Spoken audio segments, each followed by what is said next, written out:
Finalmente. Muy bien. Gracias, presidente.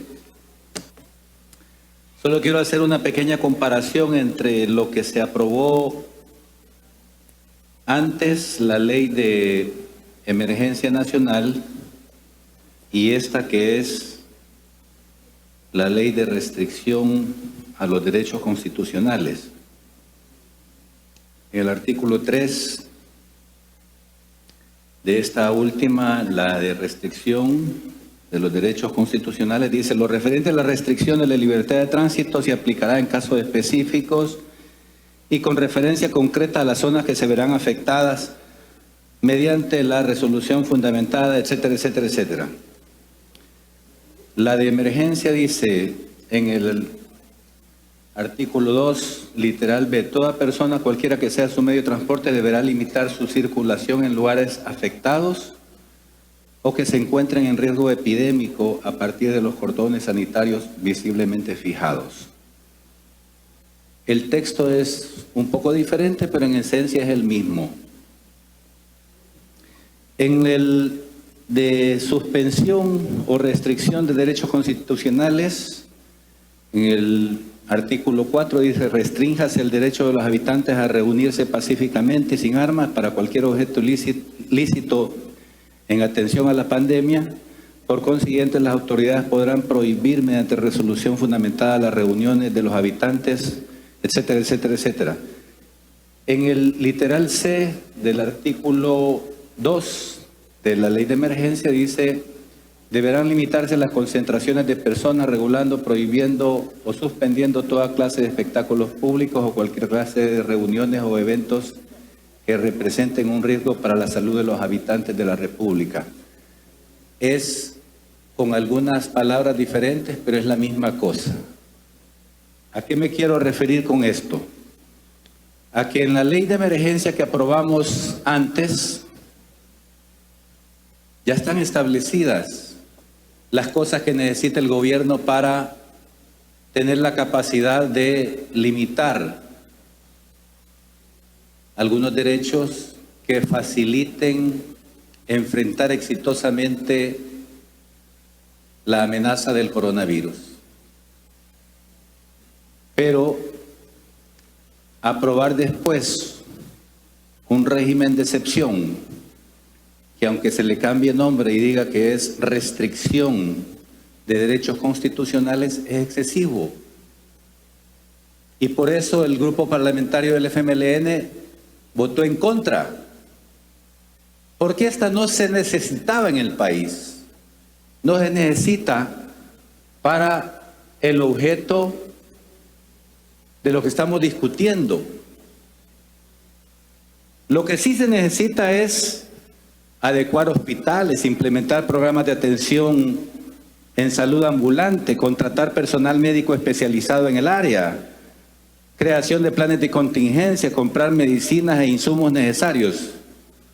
Pero los que votaron por la restricción de los derechos constitucionales no están después para aprobar la aprobación de fondos para que la ley de emergencia pueda funcionar. Entonces aquí encontramos una incoherencia enorme. Y es por eso que insistimos, el grupo parlamentario del FMLN se ha opuesto a la aprobación de la restricción a los derechos constitucionales. Mucho más cuando en nuestro país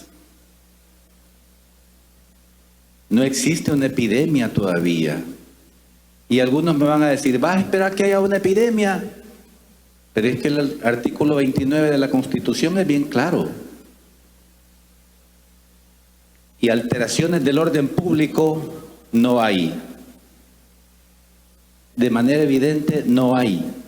Lo que sí hay es mala organización de los refugios, de los albergues donde están las personas en cuarentena.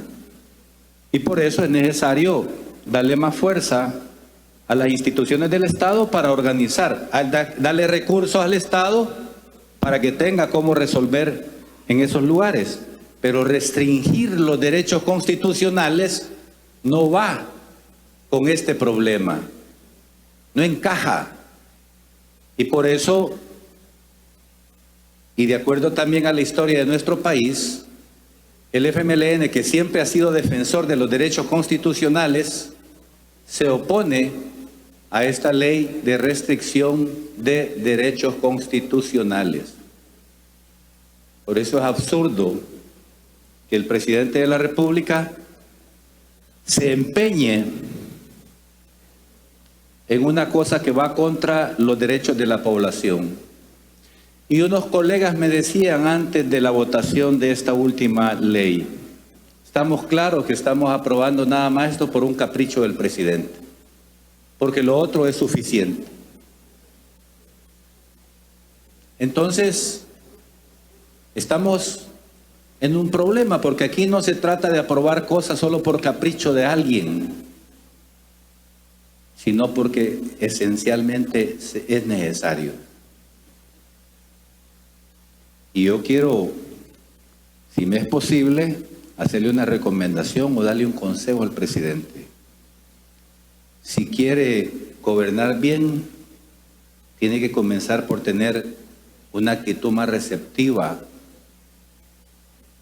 con todo el resto de las organizaciones e instituciones del Estado. Igual que en un grupo de amigos, yo no puedo esperar que tratando mal a mis amigos me reciban con buen tono. Si yo quiero buen trato de mis amigos y de las personas que conozco, debo ser respetuoso con ellas y debo tener por lo menos las mínimas palabras y gestos de cortesía para ganarme su buena voluntad. De lo contrario, nunca voy a poder tener un buen ambiente de trabajo. Y de lo que se espera del presidente de la República, tal como lo dice la Constitución, es que contribuya a mantener la armonía del país. Y eso requiere